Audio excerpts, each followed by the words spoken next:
everyone. Welcome to the first writer's room of the new year, Stardate 2025. I'm just leaning into it. I was like, you know what? I'm living in my Star Trek era. One day soon, hopefully, we'll be able to teleport, and life will be good. Yeah. I can go visit whoever I want. I can visit all of my AuthorTube friends. Just like in the blink of an eye. That would be awesome.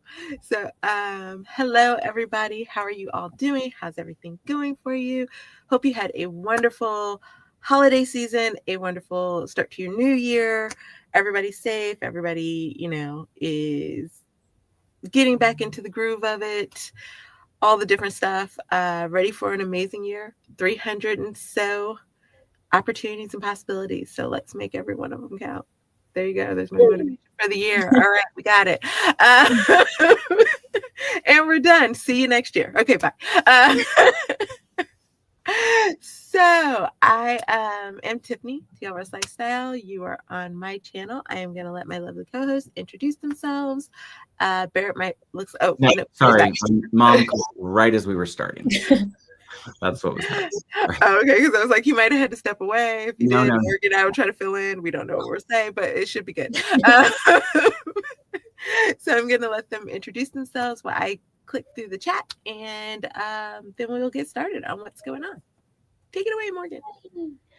Okay, hello. My name is Morgan Lee. I'm an indie author of 2 books, the first 2 in a dark fantasy trilogy. I'm also a freelance editor, and this year, my plan is to actually post to my YouTube channel at some point. So, yeah, that's me. Love those goals. I do not share that goal. I don't know when I'll post to YouTube again. Who knows? Hi, I'm Barrett. I used to do things on YouTube. I don't anymore, other than with these lovely people and with Nia 4 times a year. And I'm excited to be here. Yeah, I've missed all of you. So yeah, I'm excited to work on your story. Yay! I agree. Christmas did feel like it was about 8 years ago, but it also feels like it was about 8 years long. So like the holiday season felt endless. Yay, back to normal. Oh, got Woody's ashes back home. Okay. Sending hugs and love, Regina. Yeah, Tiff's first Tiff Talk of the year. There you go. You're welcome, America. And around the world. We got some hellos. Moms are good to have, unless you are a gray. Folks, let's see. Oh, wait. Next writer's stream is going to be far. I know it's going to be far away. Regina! Thank you. Morgan, you too. You're so cute. Nice. And we got a Gwynnathawinna. We don't always get Gwynna. No. It's probably doing warmer weather than we are. It's 9 degrees. For sure. How is it there? Yeah. It feels like -4 here. It's 9. We just checked. I was like, it's 9. Like single number.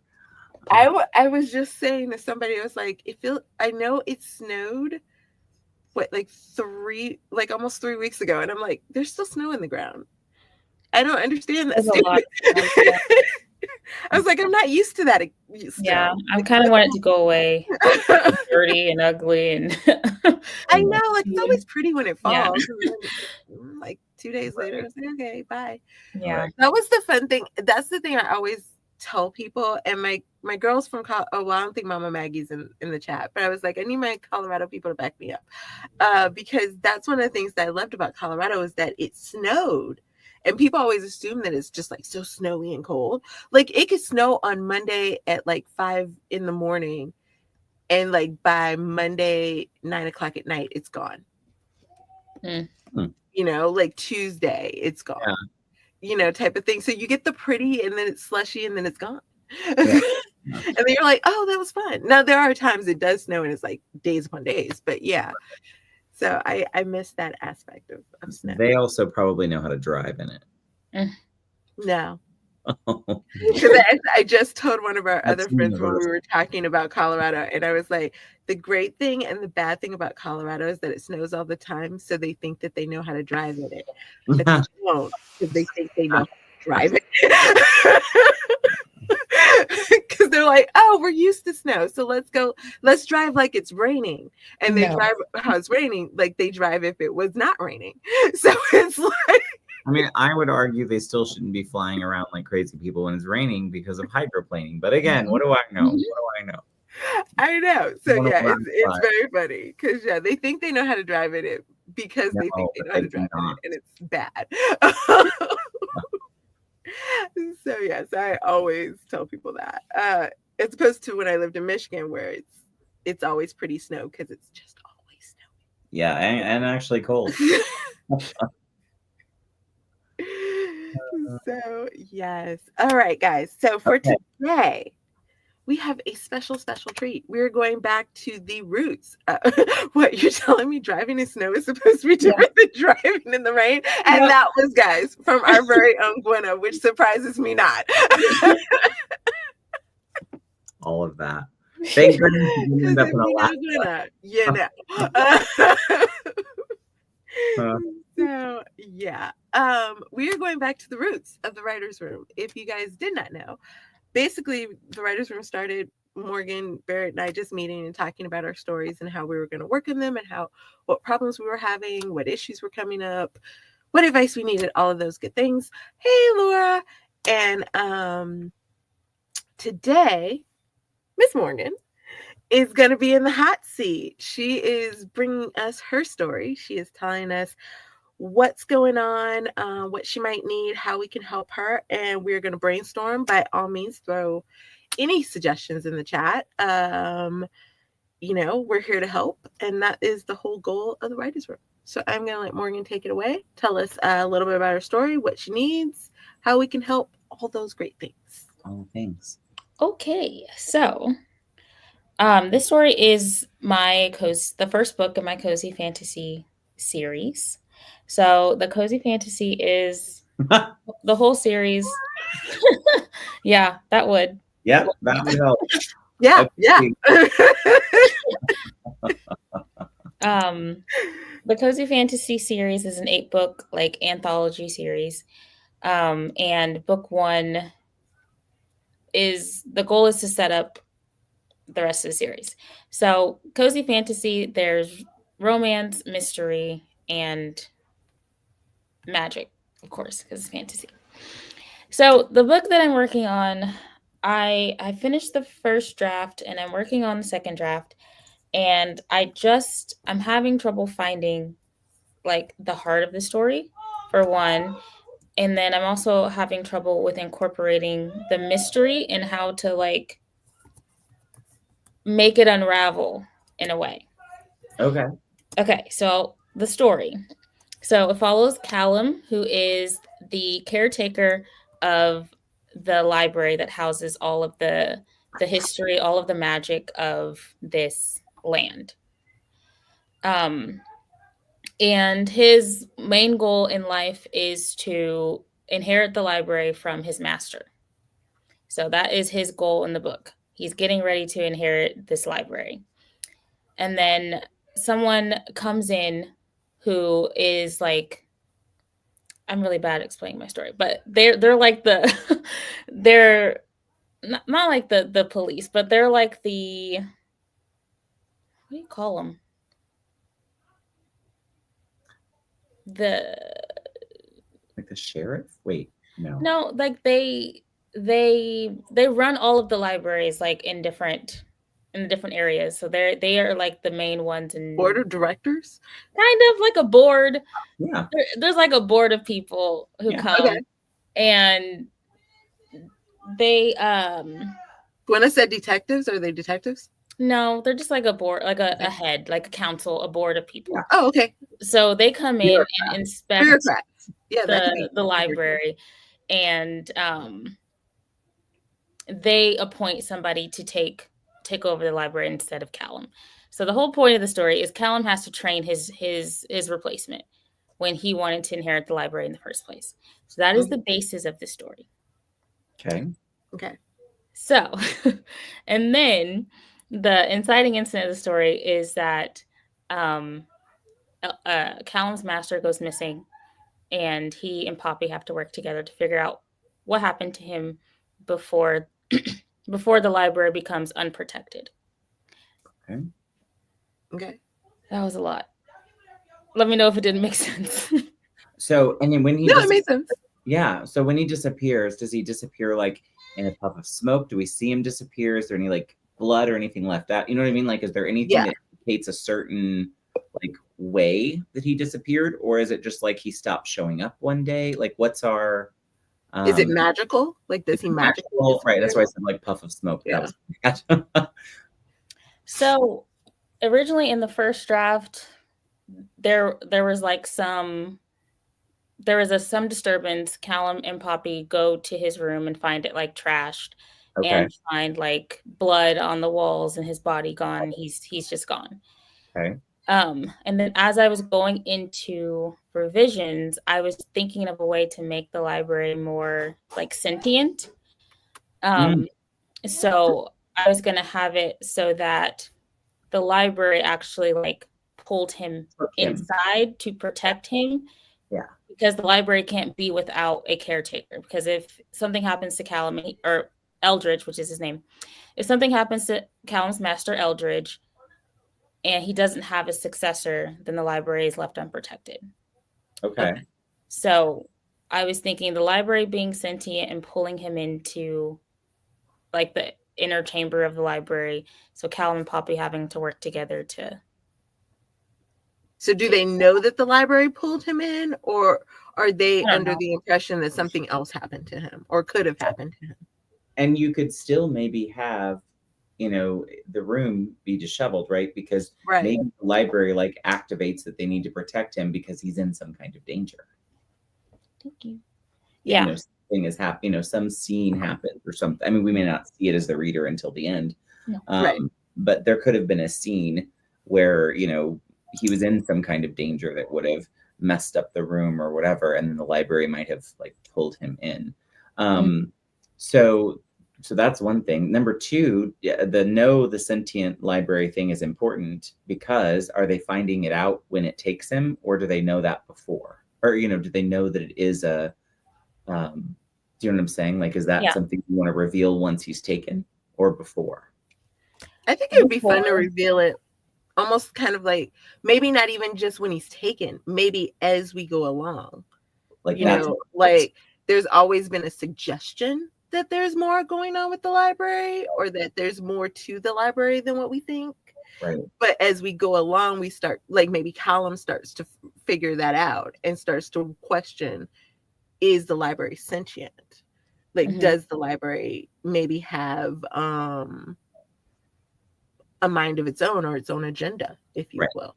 Or can that be influenced by someone else? Right. So could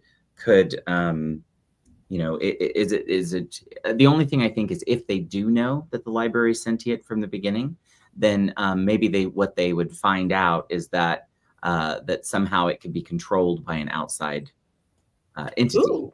Maybe they didn't actually have control of it like they thought they did. And then that opens the question of, is someone on that board, council, whatever, who they say they are? Or is there someone that shouldn't be there? And then that's what they have to figure out. Who is that? Who would have taken him? You know, who would have, right? So those are big high level questions, but let's see what audience people think. Gwynna said, I think there's more tension being built if the library gives hints it's alive and quote unquote breathing from the very start. Victoria said, I like that idea because libraries are already a little magical. We have conflict. So yeah. I like the idea. I like it a little bit more if they don't know. I feel like that they don't know that the library is sentient. They're kind of learning, especially because it's a book one. Yeah. So it's kind of like building that world, if you will. Yeah. The only thing with that though is wait a minute, real quick, because I think you answered this, but I'm not sure. Victoria said, would you say it's full fantasy or more magical realism? Knowing you, full fantasy, I imagine. Right? Yeah, it's more full fantasy. Hi. She's just talking about it. Okay, go ahead.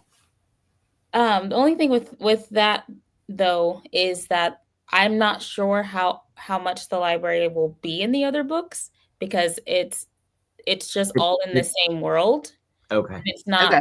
not going to be like You're building right. up. The continuation in Yeah, each it's one. just Okay. This story might be around the library, but another one might is not. going to be around something else. Yeah. And then Callum has been there since he was 8 years old. He's 30 something right now. So he's been there for like 25 years. So I feel like he doesn't know everything about the library. So that could still be revealed. Yeah. Ooh, But he knows more than she does, because she's just coming in because she's on the council. So she's coming in, and they're, yeah. Well, what let me if throw one thing. Oh, sorry. Go ahead, Tiff. Oh, well, okay. So I was just thinking, there was some TV show that I watched like forever ago, but there was it was kind of a plant. It wasn't like Little Shop of Horrors, but it was kind of like a plant, but it was connected to this little boy. And what he was feeling, or his emotions and stuff like that, were kind of part and parcel with kind of this plant as it grew. Mm-hmm. And what if the library, because he came there so young, maybe the library connected to him, and maybe he's the outside force that therefore is controlling this since I can't say the word of the library without really knowing that he's controlling it. That would be an interesting twist. I agree. I like that. That's really, because he is connected to it. Mm-hmm. And let me ask 2 questions real quick. So you keep using the word master. So what sort of agency does he have?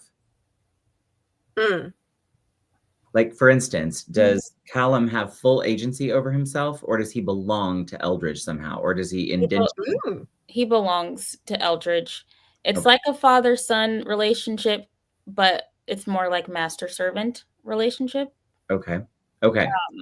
That's important, because then, the only reason I wanted to figure that out now is then we can kind of figure out what his journey will look like and why it might be so much more triggering because if it is that type of relationship and suddenly the person that you belong to is gone, then that's a totally different vibe. What does she say here? See.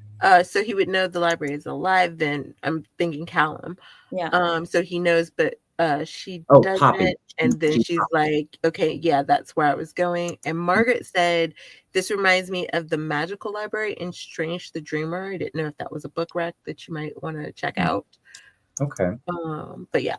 So then my follow-up to that, or my second question that I had, or I guess it's more of an idea, but since you mentioned Poppy was on the council, if you did go the route of them finding out slowly that the library took him and why, and did some, or if it's not Callum, although I love the idea maybe more of him controlling it without knowing it.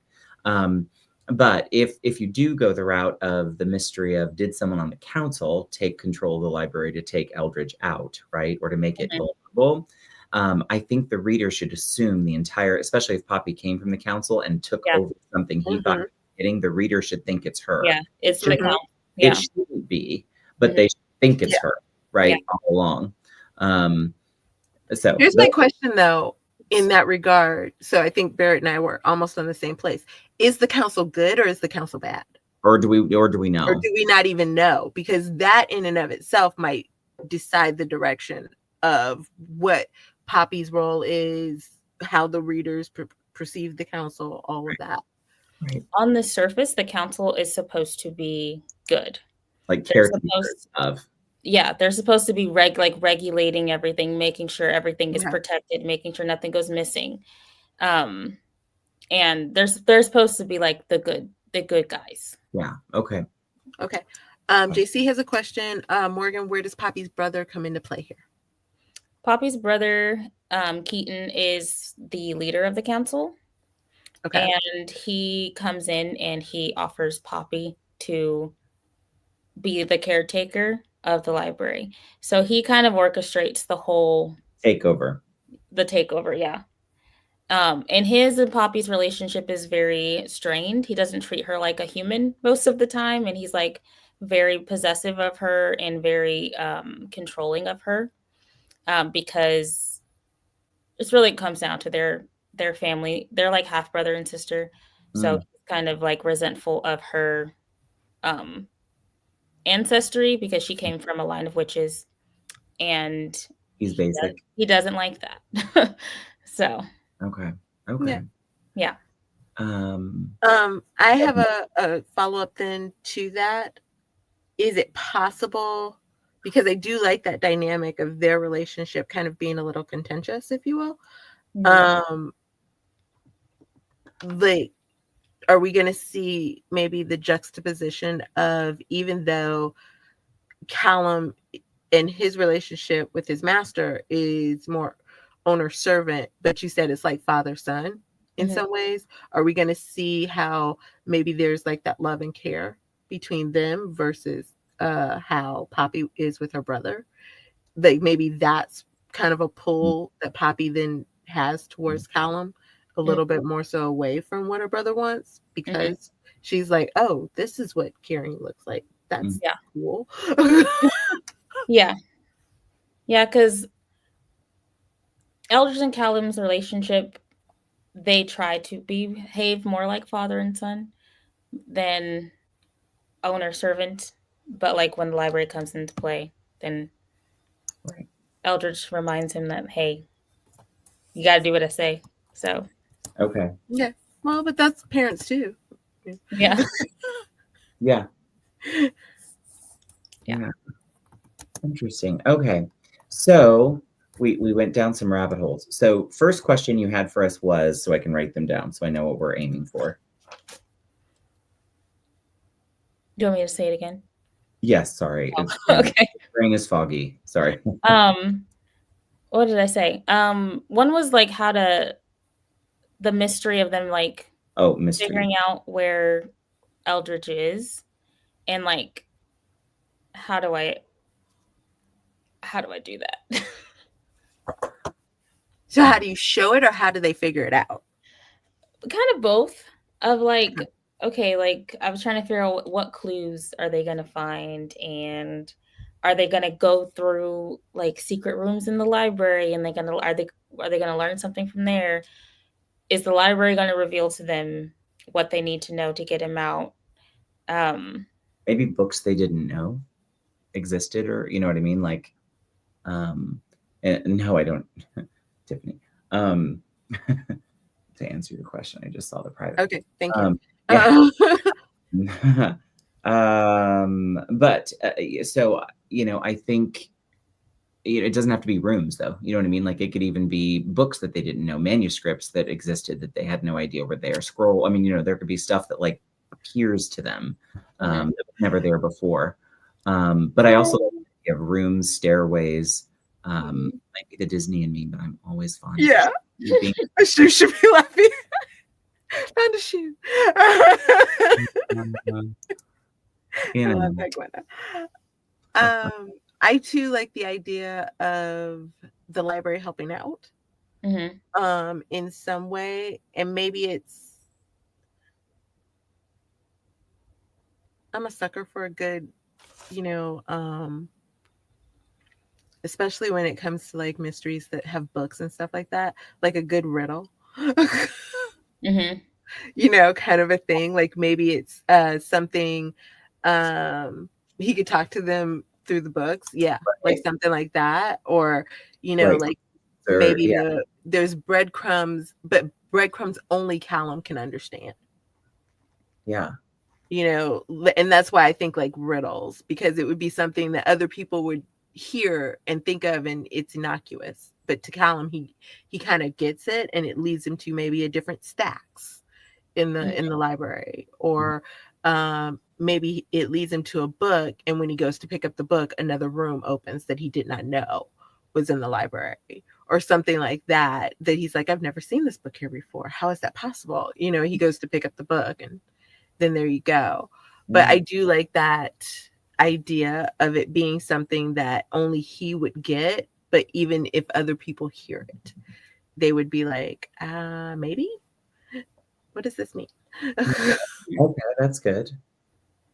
Mark is like, I'm so bad at riddles and poetry for my books. Hard. It is hard. JC said, is there a possibility possibility that Eldridge orchestrated his own kidnapping for some reason, maybe to prepare Callum to take his place somehow. I was playing with that idea too. Yeah. You need to cut off Poppy's brother's plan. Yeah. Yeah. That's Because interesting. maybe there isn't, like, maybe the council isn't bad, but maybe her brother has an ulterior motive for why he wants her. He does. Oh, okay. They always do. They always Yeah, that I got. I mean, I guess the other thing is we could think that he's been kidnapped and he like sacrifices himself somehow, which is the connection to Callum that we don't figure out until the end. Like, why does the library respond to him throughout the story? And we don't quite know why, especially since Eldridge might be alive somewhere, but he's not, right? So somehow he sacrificed himself to the library for, you know, that then is the connection that Callum feels, and why Poppy doesn't, where she should, at different points.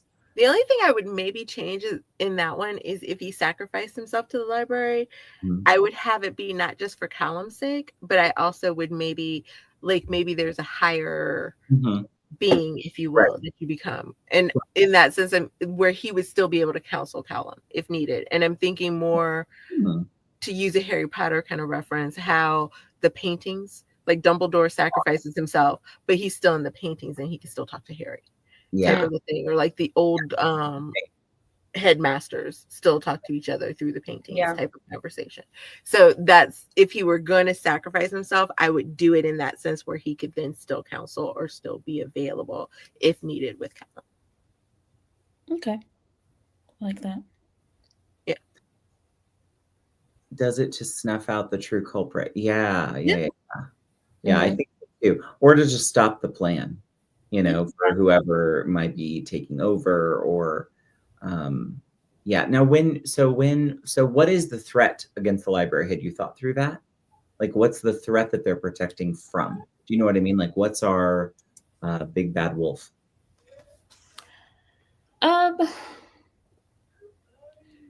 That, I guess, is kind of like the framework of the series, I think, is like, I hadn't fully fleshed this out, but like for backstory, there was some reason or some war or something that happened that made people make the decision to lock away all knowledge of magic, all magical artifacts, all things, because they didn't want anyone to have it. So they put all of their magical things, everybody's history, in these libraries.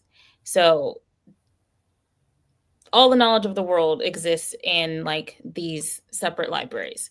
So my idea was that Keaton, the council, was trying to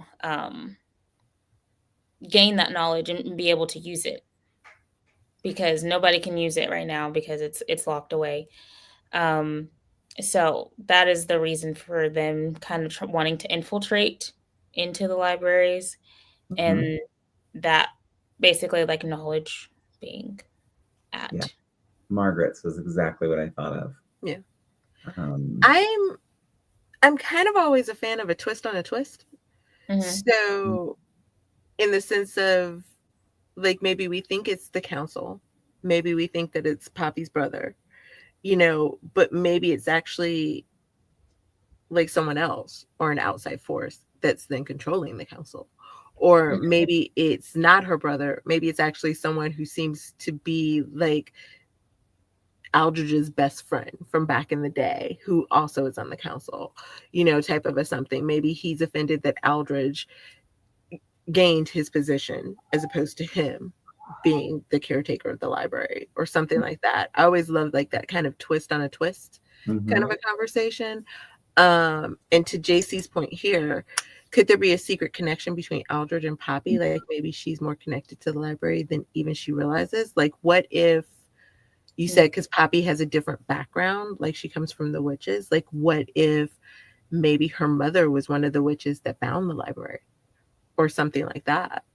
And that maybe is kind of the twist of it, that that's her connection to the library, but also that's why she's being put in this position or something. I don't know. Like, because if her mother could bind it, then maybe she can unbind it, even if she doesn't know or something like that. You also have Amari in The Great Game is the second in the series, but it has a battle scene in the Library of Alexandria. JC wants to know also, is this more YA or middle grade, or is it an adult cozy fantasy? It's adult. Okay. Adult. Okay, so we can be nasty. I wasn't expecting that one. Margaret said, I watched a few episodes of Arcane on Netflix and see some parallels, so don't want to influence, but does anyone else see? I didn't watch it, so I don't know. Yeah, I haven't watched it either, so I don't know. I've seen some people reacting to it, but I haven't watched it. Okay. It's animated, though, isn't it? I believe. Arcane? I don't know. I don't know. Yeah, I don't know either. Most of my free time is spent sleeping, so I'm like, I don't know. So let's see. So I guess from the beginning, is your instinct that Eldridge is good or bad? Or good? Okay, so good. Okay. And therefore Callum is probably also good, right? Mm-hmm. Definitely protagonist. Okay. Yeah. So then who in theory would be our antagonist? Are we thinking Poppy's brother is the antagonist? Okay. Right now, yeah, he is. That helps us that gives us some direction. So then I do feel like there should be something personal with what he wants. So for example, his wife has some disease or something that the cure is hidden in a spell somewhere in that library, or so he thinks. Or there's a book in there that he needs. But I also like the conflict of he doesn't believe in magic or doesn't think it should happen, but needs it, right? Or needs to use someone else to use it, right? So I think, yes, animated CGI, very Spider-Verse. Oh, okay. Okay. And does explain a little bit. There's a fantasy library that eschews magic, and a street rat allies with an expelled library scholarship student to bring it back. That's as far as I got before the violence was too much for me. Okay. And then yes, animated. JC asks, is Poppy's brother the true big bad, or is there an even bigger bad who might be holding something over her brother to get him to do his dirty work? Right. I mean, he can still be bad, but then there be something that, And if it's tying into a series, like in theory, there's always going to be a bigger bad. Yeah. Or something lurking in the background type of a something. Right. Let's think to me. All of us with these darn MacBooks.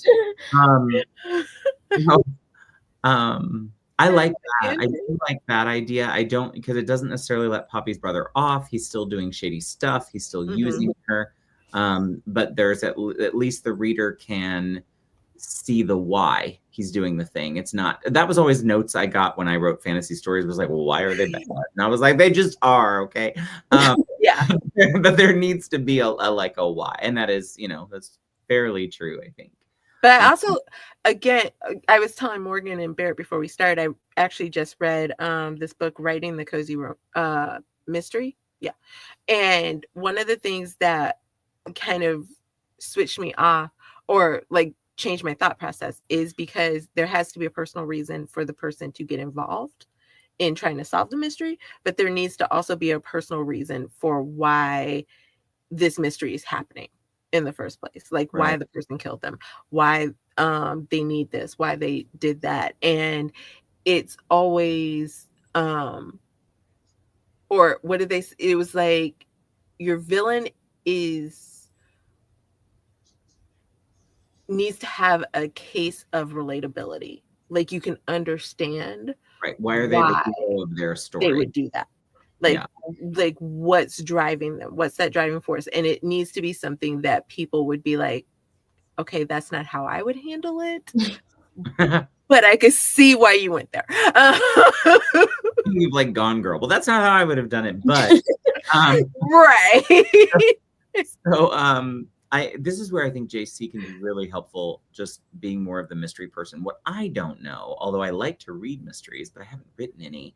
What I wonder is, do you need to know from the beginning, like what the, you know what I'm saying? Like, is a mystery a story that you start at the end and work, not really, but kind of you start at the end and work backwards? Like as you're writing it. I kind of feel like it is. Feel Yeah, like I feel like So you too. get I feel like if conflict. nothing else, you need to know who the bad, like that was what this person was saying. You need to know Right. who the hero is. Well, it was cozy mystery, so therefore everybody had to be murdered. So JC would also appreciate that. But you know, who was the victim? Yeah. And then who was the killer? Mm-hmm. And so it was like, as long as you knew those three things. Oh, and who was the patsy? Because you had to have the person that everybody assumes it is, or the person that it looks like people are leading to, and then you back up and kind of, you know, show it off. Yeah. And then the other things were why the person did it, what's the relatability about it, and then why the person steps in and gets involved in trying to solve it. Right. Because you also need and JC's like, yes, I would. Because you also need to know, so you lace in the red herrings throughout the book. So yeah. So I think the first step is, oh, sorry, go ahead. Oh no, go ahead. No, what were you going to say? What was your thought? Well, because I was trying to figure out ways I could like put in something from the books that are going to come later. Like maybe maybe it's someone we're going to meet later in a different book that I could introduce now that ties into the rest of the story, the rest of the books. So I am always a fan of introducing people to come. Yeah. Yes, I think, well, and I think if the idea, so I love the idea of the libraries being a place that house magical something. And I like the idea of being to protect them. And it almost makes, so what I'm thinking of, and this is just like in my brain, what I think of when I think of that. So like, for instance, would each library be like a coven's magic, right? Or like their spells, their stuff.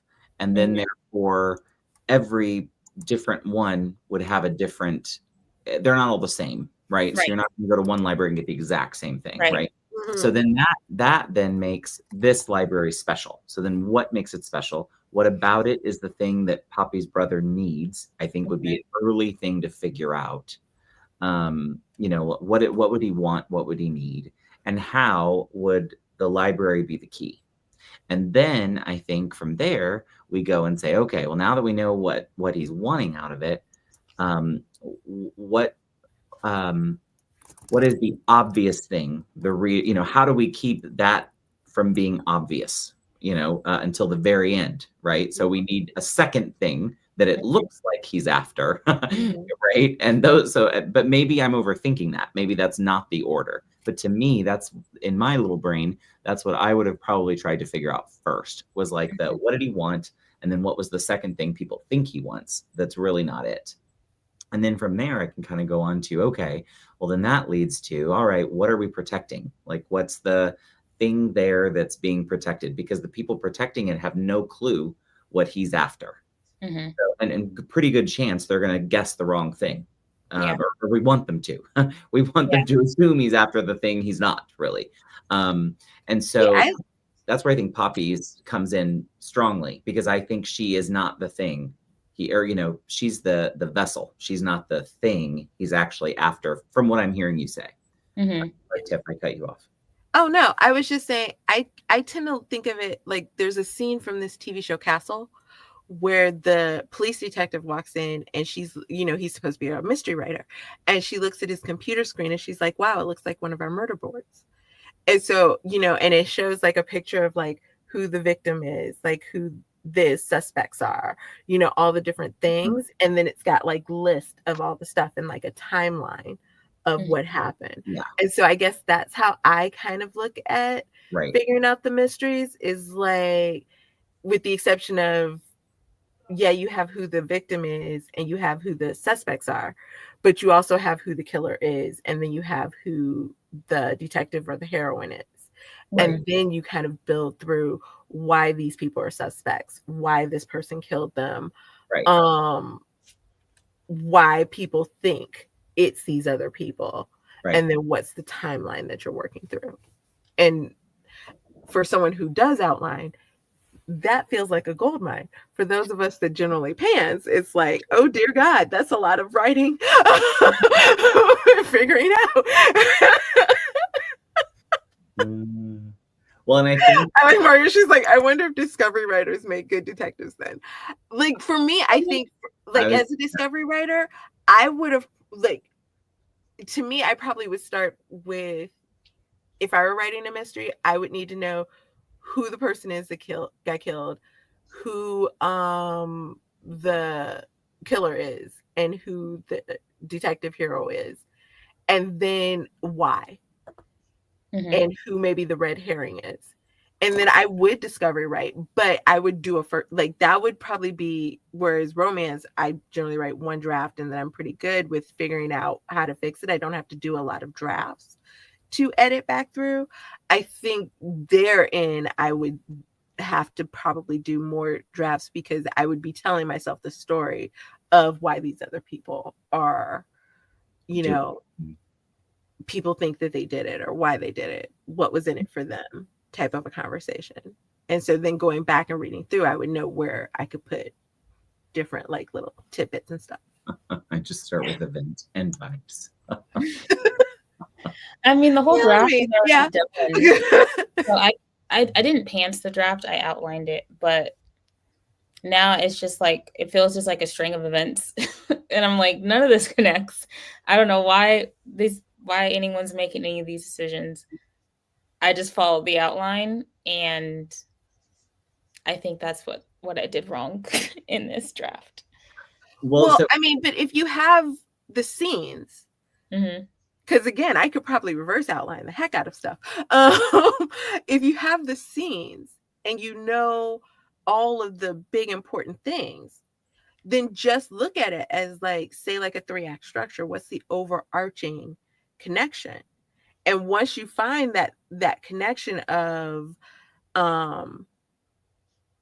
somebody wants to steal the library, or somebody wants to make the library evil, somebody wants to control the magic, somebody wants to open it up to the world, somebody needs the power, whatever that is, then figure out how you can connect each scene to that. Oh, well, this person is saying, or this person puts Poppy in control because the overarching goal is we want to control the magic. Poppy can then open up the library and give them that control. Oh, this scene is Aldridge being killed or him disappearing. Why is he disappearing? To protect it from the people who want to control the magic. This scene is this. How does it relate back to the, and then just tie everything back into that and figure out how to if you need to add stuff, subtract things. Well, and I think the stakes have to be higher for Poppy. So, for example, I think in order for her to do what he wants her to do, she has to give up everything.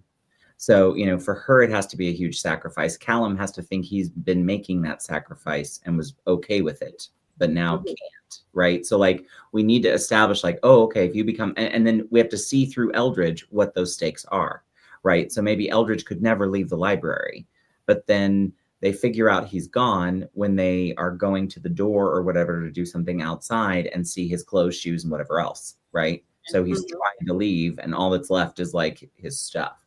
So did he die? Was he taken? Is he alive? And then you wonder, well, if he's gone, then who's in the place now? Which one of us is it? And maybe that's what they're figuring out. Which one of them, maybe they don't know, but someone else does.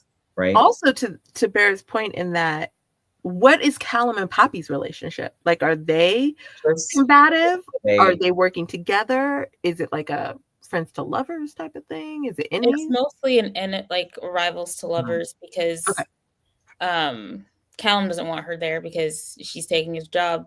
So at the beginning, it's a little contentious between them, but they figure out they have to work together in order to figure out what happened to Eldridge and save the library and all that stuff. Okay. And do the dirty in the stacks. So, and in your story, Eldridge gets saved. So in your first draft, Eldridge is saved.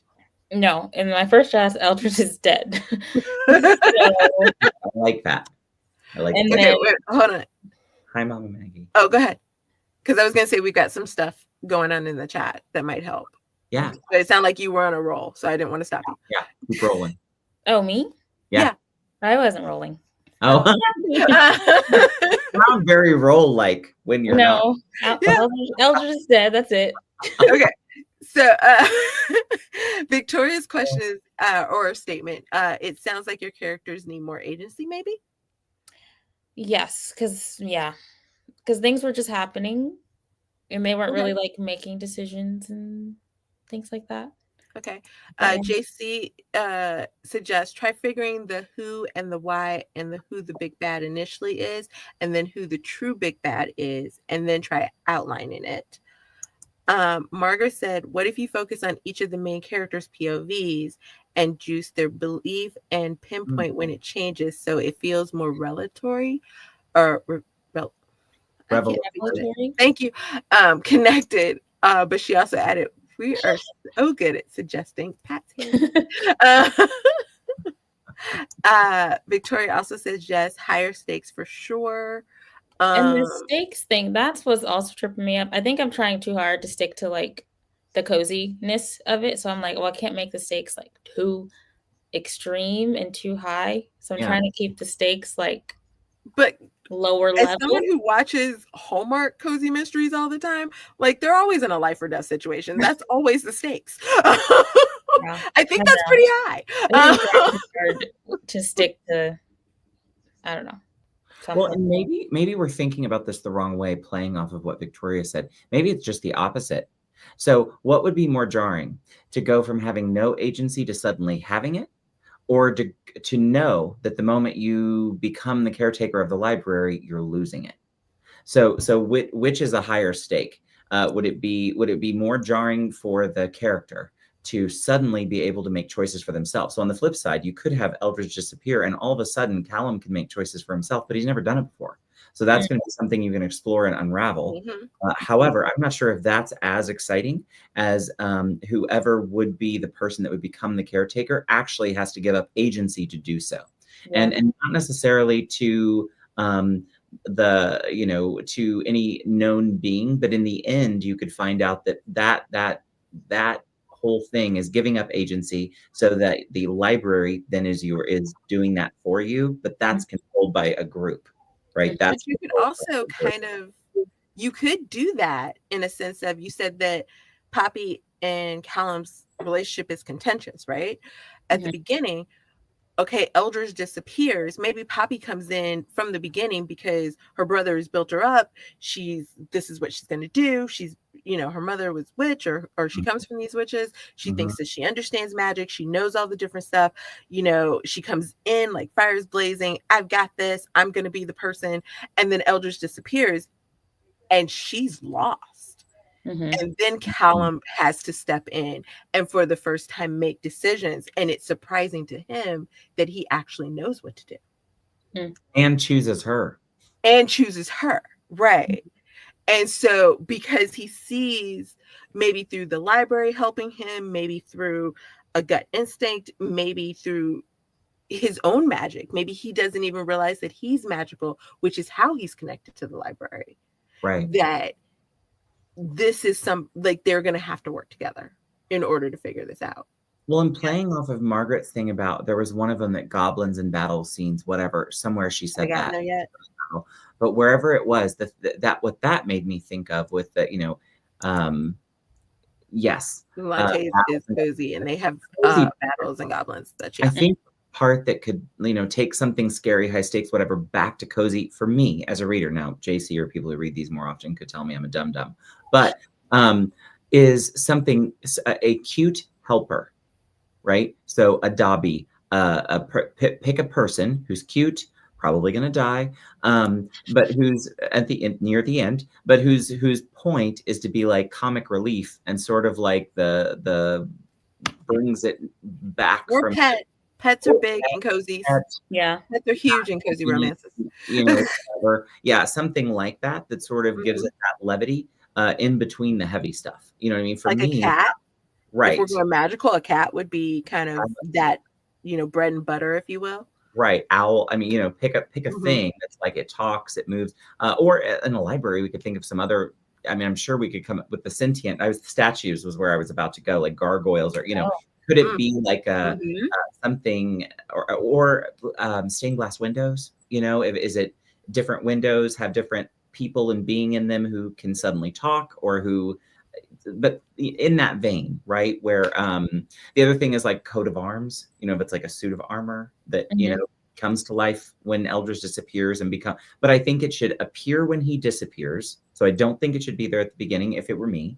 So appear when Eldridge disappears and the library starts to come to life, and then comes with us through the story to be the light edge. Now that's just my idea. Let's see what our people out there. Okay, well, hold on. I'm going kind of back a little bit because Gwynna also said, what happens first? Poppy is named the successor or Eldridge goes missing? Poppy is named successor. Okay.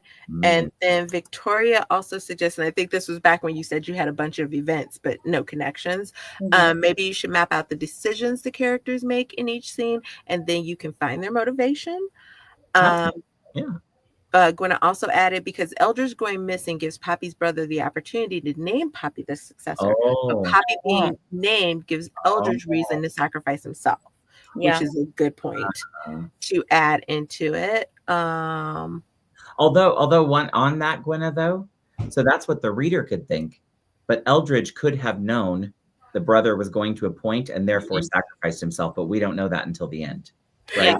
The stakes medium rare. They are.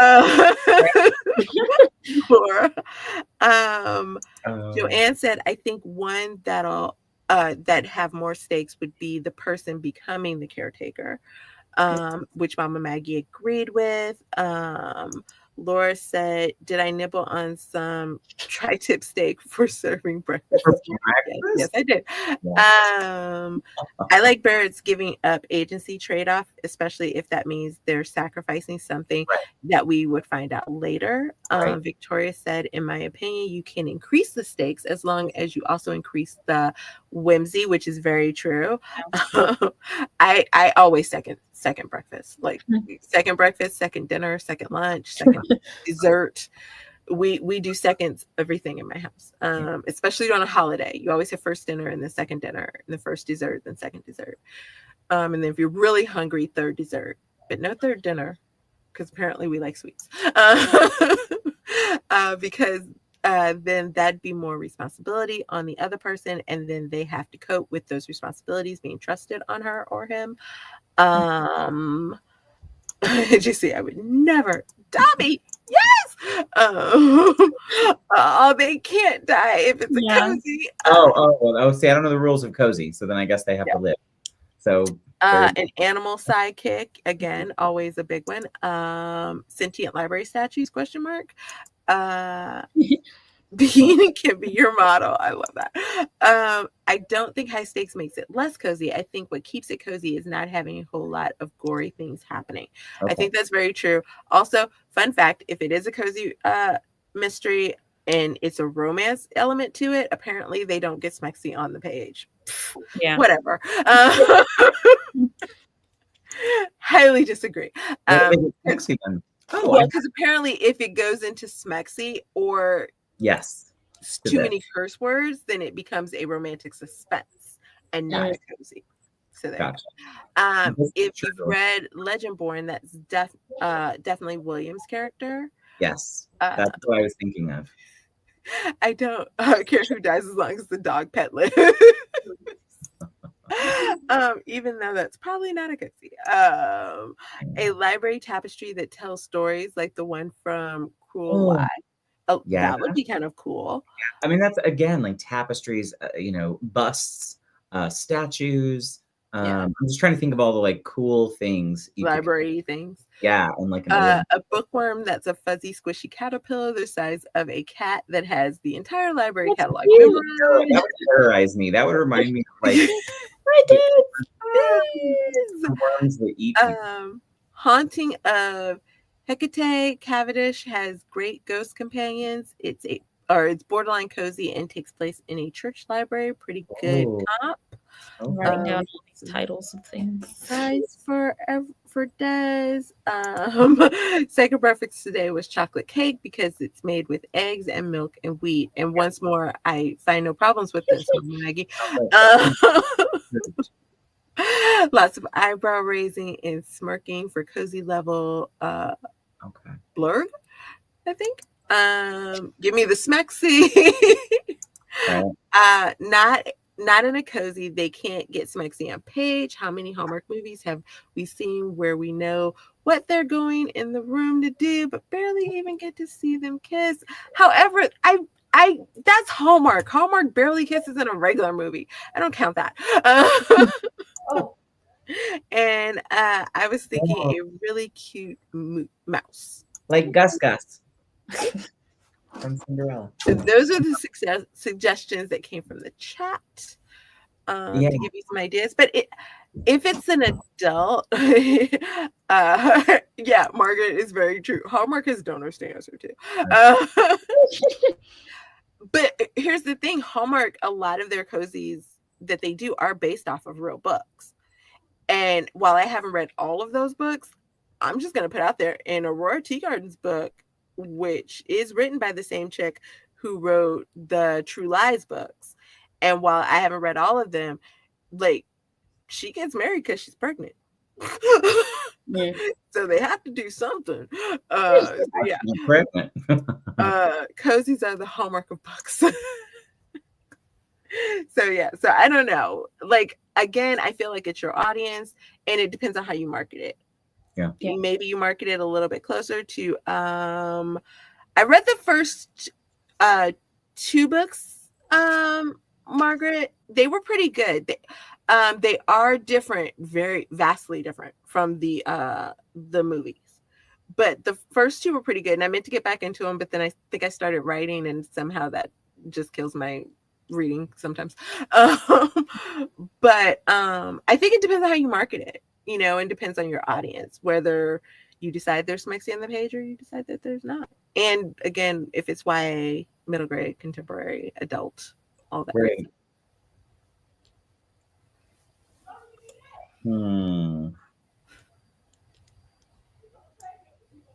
Okay. So I don't think we've helped you figure out much. So I think we can. I don't know. I started taking notes, so maybe. I for sure. Yes. Wait, Charlaine Harris is the True Blood movie, or right?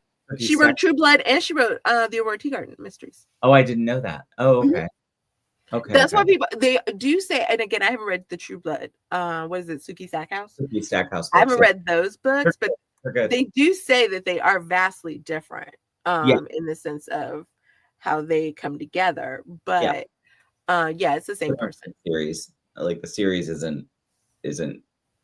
But it took more liberties. AT movies, which I fully read as but okay, are more like the screenwriters were given an outline with some dialogue from the books. So,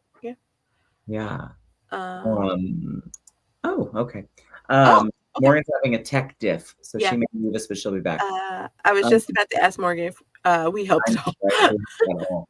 I do think I agree with JC though, that I think, even though there was an outline, I think if the outline, if she didn't have in the outline like the who, the why, those few things, then it would just kind of become an outline of cool events, right, that you wanted to write in a together. So I think, geez, if you already have a draft, she's halfway there. It's like you just need to go back and kind of comment. But if you outlined it without knowing the who and the why, right. So I think if you've already written a draft, it's almost, I think, easier, or might be easier, to just settle in on, okay, who do I want the big bad to be? The why that's known, the why that's not, and then kind of let that feed into what you already wrote. And you could even look at kind of like break down each character's inward motivations, but outward motivations. Right. Because those generally tend to be different in most stories. And that might give you that connection of how to connect all of the scenes that you have now into one cohesive conversation. Right. But I definitely think the library needs to be a character or like a living, breathing Mhm. thing. Definitely think it should be controlled. Um, whether we know that the whole time or at the end is up to you for what serves your story's purpose. Yeah. But I love the idea of it being controlled, especially if they don't if they think their whole point is to protect it and it's already been taken. I think that's kind of interesting. Um, Or it already protects itself. well, that's the Callum angle, right? That's if Yeah. Callum actually is connected to it without knowing it, right? He's protecting Mhm. it without even knowing that's what's happening. Mm. See, I like the library being sentient, for all the reasons Barrett said, but also because you said the library isn't the thing that carries through to the series. But Yeah. what if, because it is paranormal or fantasy or whatever, that there are actually more sentient beings in the series, or even book, or not books, places Mhm. in this whole town or in this old world that people are not aware of. Mm. So like maybe the library is not the only thing that has its own agency or its own control. Maybe there's also, like a school. Maybe there is certain homes. Maybe there are other things that are also, Whatever your religion is, yeah, whatever your spiritual thing would be, that would be one. I agree. yeah, like a church, maybe Right. also as well, or a Involved. meeting hall or something. Could also, or maybe these are also places, think Charmed, that have the possibility of being both good or evil. And they're on like certain equinox, I think is the Well, correct way to say that, type of conversation. and we could be thinking too big with buildings, right? Mm-hmm. You could have a sentient book. You could have a sentient, what I'm saying, Mm-hmm. pocket, Yeah. and the ring. Yeah. And what I'm saying, it doesn't have to be a building either. It could just be, things that are somehow alive. Yeah. Or Trees. a tree, yeah, plants, animals, Mm-hmm. you know, And then maybe that's part of the tie-in of the whole series, is, and could be part of the tie-in for this book, is that you think that these people want to control the library to control the magic, but maybe they want to control the town because the magic is therefore in the whole town. or each story is the relic or the thing they have to Yeah. have to get to the ultimate end. Ooh, Avengers. You have to have something from the library. I have to have something from this story, that story, that story, that story to, and then, yeah, they would already be sentient. Mm. So I'm sure, Mama Maggie had a question for when you got back, but then we were talking. I want to ask if Eldridge feels Poppy is ready, or if he has run out of time to get her ready, which will increase the suspense of his disappearance. But I think more Callum. Like, does he feel like Callum's ready than necessarily Poppy? Well, or both. It's kind of both, because he goes along with like training Poppy, because that's the whole thing. Like for the beginning of when she becomes his successor. Well, she's announced she's not officially his successor, but she's announced as his successor, and then he's training her. So he kind of runs out of time to get them both ready. So okay. Margaret also said, since sentient places from being invested with people's magic for a long time, like a Warehouse 13 or Night at the Museum, self-protecting kind of thing, or a police station that was built on a fairy hill. My idea also leads to places that are inherently evil. Could be. They are already sentient. I was about to say maybe it isn't the library protecting itself, but rather a specific book inside the library, and Poppy's brother is in search of that book. There's an idea as well. In Warehouse 13, there were cursed items that they surrounded with blessed items. Oh. You also could prolong the reader knowing that Eldridge is missing, dead, whatever he is, by them wondering if it's a training exercise. Mhm. I love that too. So if he's training them and then missing one day, is he missing? Like, is it Yeah. part of Or the is this a game? Like, is this missing? And part of maybe that's why they have to work together. Right. Because if it is a right. training They exercise, think it's a then training exercise, you know. they have to work together. And then, you know, oops, they figure out, no, it's not. And that could be your midway point or your all is lost. right. Where they realize, oh no, this is real. Right. Right. And that would be a good movie, kind of an all is lost moment when they realize that it's real, but then they also like maybe Callum is like, well, you need to contact your brother because he's on the council, and then Poppy realizes that she doesn't trust her brother. Or he realizes she doesn't. Or he realizes, yeah. And then they're like, we have nobody else. Right. It's all on us. Right. Type of a thing. Yeah. If Eldridge left notes in the books that only appear when certain things happen, then it would seem like he's still around. Yeah. Or like encoded in the Dewey Decimal System. Yeah. Would people know? Like she would be talking about it and they'd be like, I don't understand. Dewey who? You didn't say there was another character. Remember having to learn that? Like going to the library. Is that their kid? Let's see. No, instead of riddles, maybe. To go back to Tiff's idea of riddles, yeah. Yeah. I don't know why I read that like I was third person, but sure. I definitely think there's lots of ideas and places you could go with the history part.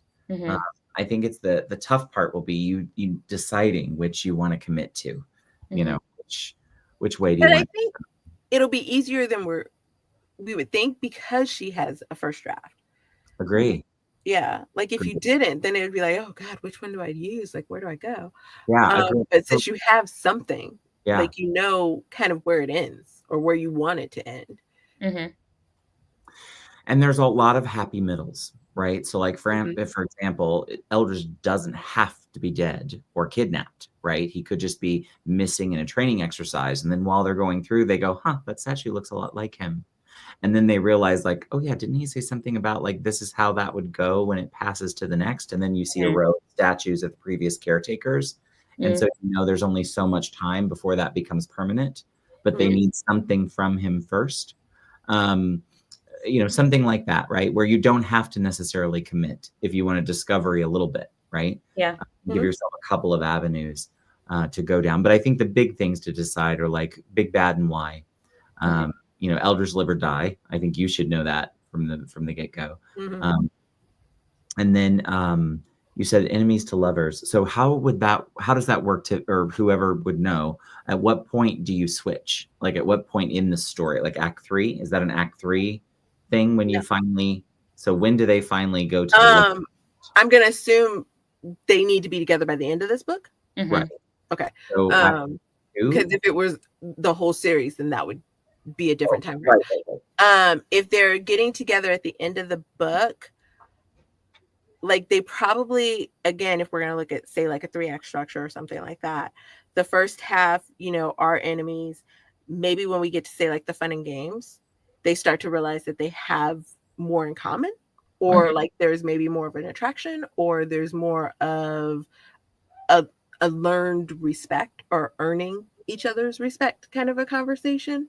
By the time you get to the middle, one or both of them should start to see the other one kind of what it would be like if they fell, you know, or maybe start to fall, even if not, they don't want to admit it.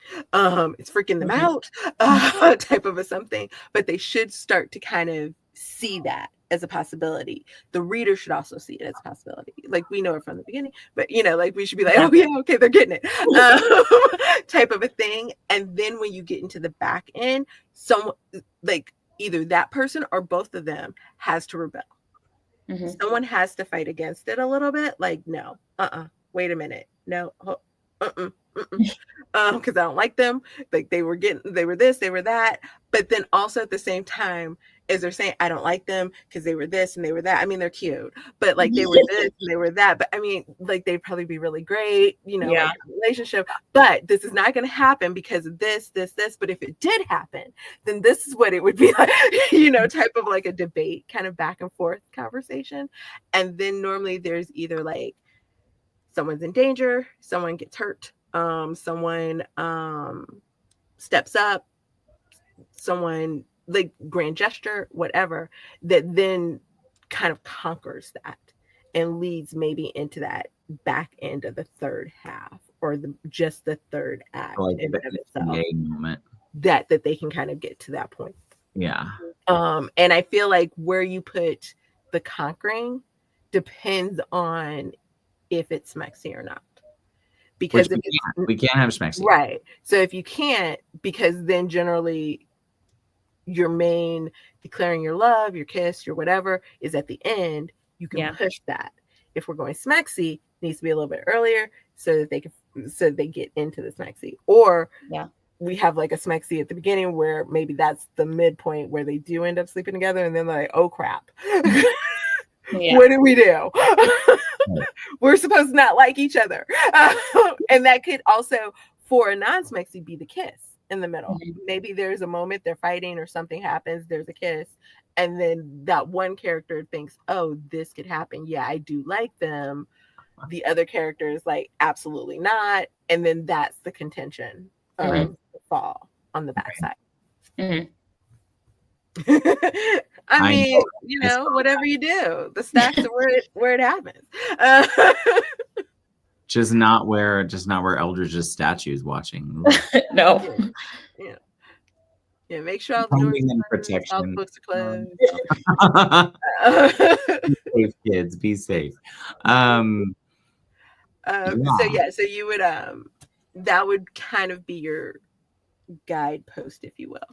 But you can always, and again, like if you read something like Romancing the Beat, there's a lot of back and forth in that you could then kind of use as a little bit of a push-pull in an enemies to lovers, because there is a lot of like, I fall, no I don't want to, but I like you, no I don't, kind of thing back and forth in that. Well, so and I could use that too.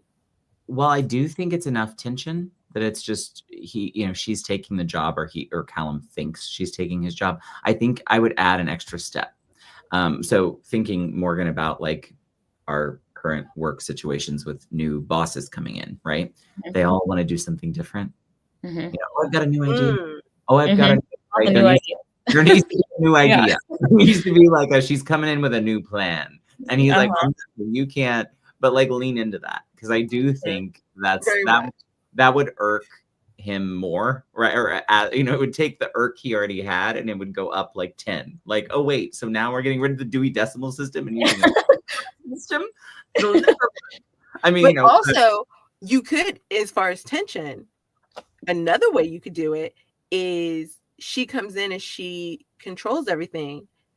Does she now own him? Because ownership switches to her.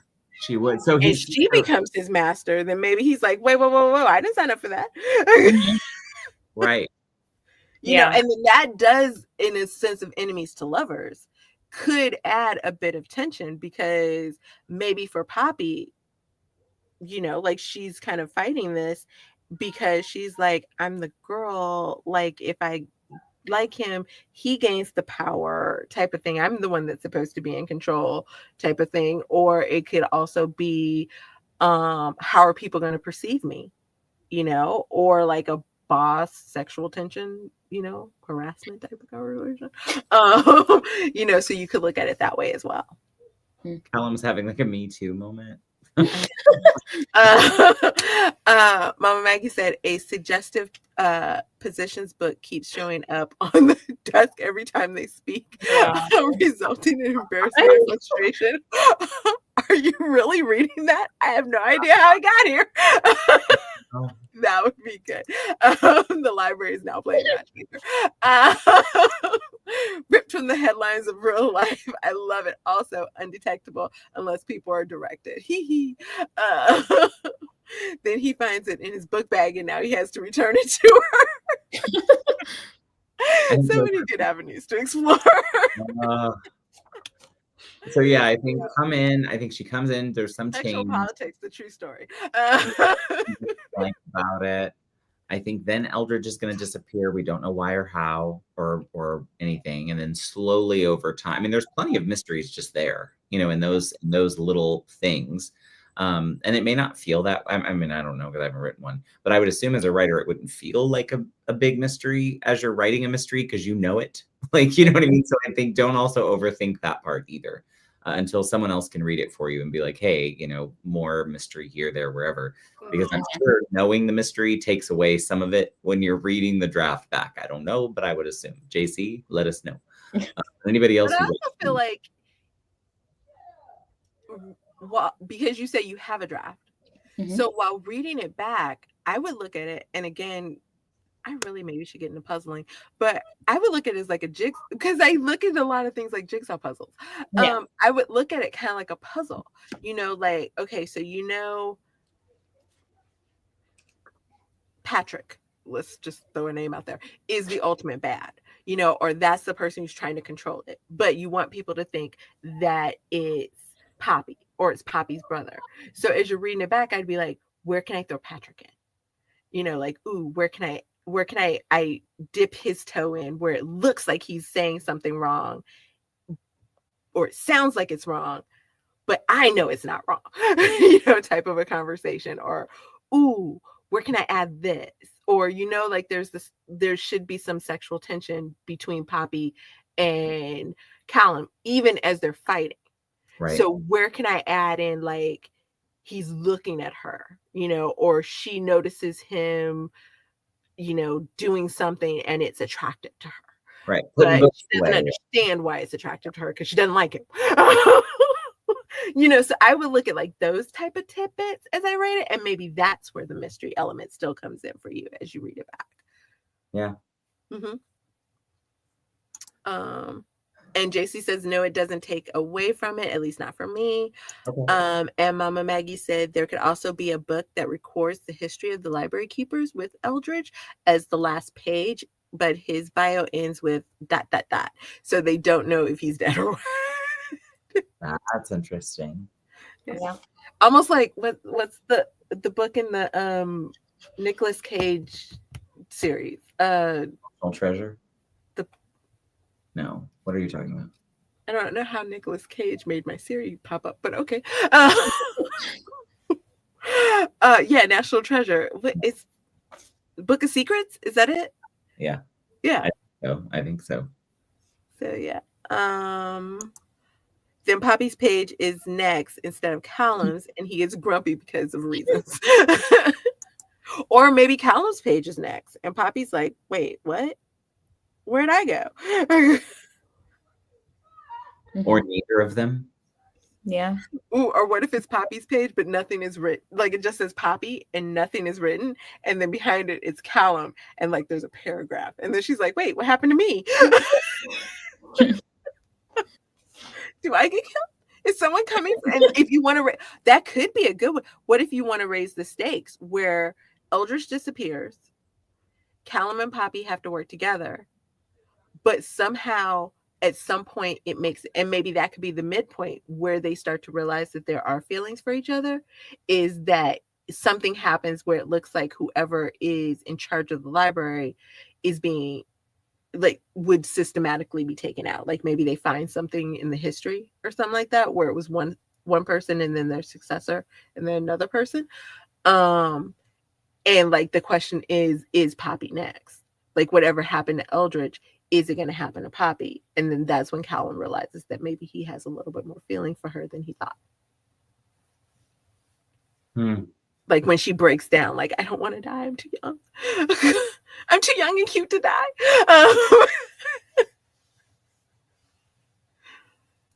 And then we have to figure out how to like put the brother in a trap in the end so that he a blank page next keeper page would be terrifying, especially if it says your name and there's nothing there. Like you're like, but I've been here, like it should be that. Right. So yeah. I do too. Hmm. Yeah, options. Do we help you at all? Yeah. Okay. Because that was JC's question. Like, did we even help? Or did it just get worse? Yeah, it helped. Good. Good. Well, any other questions or anything you want to throw out to see if we can confuse it more? I don't think so. I just need to figure out how it all connects to the rest of the series. Is that all? Yeah. And yes, Richard, you did help just by being here. Just like shake and bake. Yeah, I mean, like I said, the tying to the rest of the series is kind of fun because Yeah. there's so much opportunity there. Mama Maggie did say, "What are we trapping the brother in? A book, a relic, or are we pushing him into a tapestry or stained glass window?" Good. This is the fun of it. Like, what would it be? And then you'll feel kind of bad about it because there's some bigger bad that's making him do the bad. Oh. I know you're talking a book like the Care Bear movie. I love Care Bears as a kid. Oh my gosh. So funny that's what she thought of because I thought of like the Han Solo, like Frozen. Oh. I was thinking of. See, and I thought of, I don't remember which Harry Potter it is, but he opens the book and the face like, oh. Yeah. Oh, I like Victoria's. I should add, this sounds really good already. I agree. I would have been sucked into this by the concept. Because I keep saying like, oh, this book sucks. Why am I writing it? No. No, I like it. I think it's interesting. I love, you've got a lot of great setup there. I'm really good at setting up stuff. I feel the rest of it, I'm just like, I don't know what happens next. I feel that. I used to say that all the time when I was doing the ghostwriting. Remember, I'd be like, I'm great at coming up with like, oh, this happens and this happens, and I'm setting up the plan, and like we're talking about the plan, and everybody's excited about the plan, and then I get to the end, and I'm like, what's the plan? What is happening now? I don't know. Like I have all 8 books set up, but like connecting them, making them make sense, what happens next, I don't know. I got a premise. Oh, this is interesting. Trap him in a book locket because Poppy refuses to believe he is completely bad and hopes to find a way to save him someday, but wears him around her neck so she can protect him until she cures him. Interesting. And Poppy forget the plan. There is no plan. Burn the plan. So you could do that. Like maybe it doesn't even have to be a locket. Like it could be just something that she keeps near. Like her library card. Her library card. It was not. No, I do like that idea. Like the using book stuff to like trap him in. Mm-hmm. And it could. I mean, like it could be. She's like, no, Poppy don't like him enough to do but that. But it could be like, what if she does end up trapping him somewhere for whatever reason, in the book or in the locket? Maybe not so much because she's hoping to cure him, but what if you have all 8 books planned, at some point they're going to need him? Like maybe he has more power than he thought. You know, like maybe he was trying to use her to get power, but he actually has more power than he thought. Type of a conversation. Interesting. I like that. So many ideas. Everyone in this chat is great at this. You guys should write books. Yeah. JC. Yeah. What's not to love? Well, I mean, it could be a combination of both. A Terraria is a great idea. Yeah. So I don't hate that. What is Doctor Who? One of his like centuries old enemy, I guess is how you would say it, is locked in a room in the basement of the school. And I feel like it's a school, wherever he's at. And I think it's like every day or every week he goes down and he plays chess with them, almost like Magneto and Professor X. Oh. And they have conversations because they used to be friends. They used to be close. Well, I can't wait do something like that. to do with it. Me too. Come back and tell us what you do. And for those of you out there, if you want to join us, you can be here too. Fill out the form in the description box. I think that's where it's at. I don't know where we put it. Wherever it is where you fill it out. Yeah, I'll put it in the chat. Yeah, it's in the chat. There you go. Morgan's going to put it in the chat. And then you can join. And I'm going to put myself in the hot seat next. Next month is Tiffany. Continuing on with the mystery idea, but mine is a small town mystery romance that could be cozy or could be suspense. I don't know. Y'all may help me decide. I'll probably add the rest. When it's on my channel, I'm just going to host an hour-long nap. So I'm just going to we're going to all zoom in from our beds. An hour-long nap, and you guys are going to join us for it. Absolutely. We're planning. So we'll send in the form. Richard wants to know, can he do March? Sure. We don't have anybody for March, so we say yay. Sure. Out there. Yours was not sad, Richard, but I think it was needed at that time. So yeah, absolutely. It was. And Mama Maggie is also here for a nap stream. Yeah, that's all we can manage these days. What else do you have coming up? What are you guys doing? What else are you streaming about lately and have going on for the people? Well, I will tell people, and I will pop this in the chat because it's my channel and self-promotion is okay. I am part of a collaboration that just started releasing this week. So if you guys would love to read some fun, romancy, smexy, Valentine fake dating, come check us out because there are some great authors in there. My book releases next Friday or this upcoming Friday. You can pre-order it. It's called My Rancher Valentine. I keep wanting to mix it up. I can't tell you how many times I've said My Valentine Rancher. I was like, I mean, surely you know the name of your book. I was like, I can't tell you how many times. Margaret is 100% what I was thinking. I bet her computer died. Oh, okay. Yeah. No, I can't tell you how many times I've said there she is. My Valentine Rancher. I mean, like 17,000 times. So yes, but it is My Rancher Valentine. And it releases Friday. So you can still pre-order it. I've been told that it is swoony, but also a slow build. So yes, Mama Maggie said maybe May. That's when I will be revising Daisy the Werecow.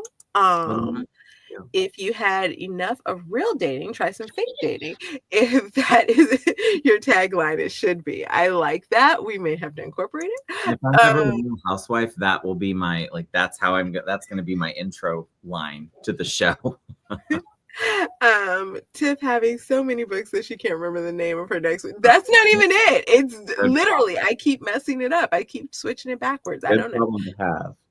Hey, Desiree. I was just actually Desiree Ann is also in the fake dating collaboration. So you guys can pick her book up as well. I think hers releases Tuesday. So yay. Congrats. A swoony slow build. There you go. That's a great tagline, Margaret. And the Valentine's Day Rancher being shortened to the Petey Rancher is totally different book than My Rancher Valentine. It is, so let's not do that. Yes, I hear the older you get, the slower it does. Hey, Emma. Football much, Morgan? Yes. I also have football series if you guys would like to read about football players and their romances. I've been promoting that thanks to the Super Bowl coming up. They're very into that game. Yes. They are. Who's playing? Who are they? Oh, is it Chiefs? No, Chiefs already won yesterday. I don't know who's playing right now. I think it's not the Bills and the Ravens, so the other two people who are still in it. You would think my father was ready to ship me back off to Colorado or Michigan when he asked me yesterday, did I watch the Chiefs game? And I was like, no. And he was like, and I was like, you remember you don't watch football, right? Like, no, actually, JC just answered, and this is 100% why we don't remember. It's the Eagles and the Rams. And the Rams, yes. Nobody from Missouri remembers the Rams. Ever. So that's why. We will always, it's like, what was it? Did they have this T-shirt when you were at K-State, Morgan? Because they used to have one, and it said, my favorite teams are K-State and whoever's playing against KU. Mm-hmm. Yeah. Like, that's how we feel about the Rams. Our favorite teams are the Chiefs and whoever's playing against the Rams. So, yes. Proper Arthur, Emma Bennett. Oh, yes, mine is My Arranged Valentine, releases Tuesday. So there you go. You can pick up Deidre's book as well or pre-order it today. Shows up on Tuesday. Go for it. So if you need a pick-me-up, check it out. My tennis romance, new balls, please. Oh, Richard. They're like, I was yesterday for my team's game, and the Chiefs game was so sus. The calls again. I say that. They say that every time we game. Yeah, I'm just like, okay, we still won. I don't know what to tell you. Oh my God, Margaret! Did the Rams move away from saying yes? They did after holding us hostage for nearly a decade for a stadium after we'd built one for them already. Yes. But we're over it. We haven't thought about it. Everyone I am not, but like, are we over it? But we got a soccer team out of it. So yay. Moves too fast for me to follow. The Rams are LA now, whatever. I know whoever was betting on the game my team played in yesterday lost some big money because no one had my team winning. They were the underdogs for sure. So yes. Yeah. Not as far as we're concerned. Yeah. I know. Yay, soccer. We do love a good soccer team. One of these days I'm actually going to get to a game. That is my goal this year. LOL, Barrett fuming, but we're over it. So yes, not over it. We're not over it. Not over it. Our tax dollars aren't over it. That's what's not over it. Exactly. Yes, MLK Day. That is what we have going on this week for sure. Yes, yay! That's all. Only MLK Day. So, I hope you guys enjoyed. I hope if we helped you in any way, let us know, and we will be more than happy. If you need help with anything, again, the form, I believe it is in the little boxy box, and we will see you guys in February, the third Sunday in February, which I believe is the 16th. And I only know that because I had to send it to Margaret. So, is that a real? Did the Oakland Raiders go to Vegas? Yes. What? Is that true story? How did I miss that? Not in Oakland anymore. When did that happen? A while ago. Oh wow. Well, I've never been. Cousin who lives in Vegas. I feel like I would have heard that. I am a big fan of balls, but I did not know that. Oh my gosh. Oh yeah, Carrie. Sorry, we are ending. We are so sporty, spice coded. No, yeah, we're great. Ready. All right, guys. We will see you next month. Talk to you soon.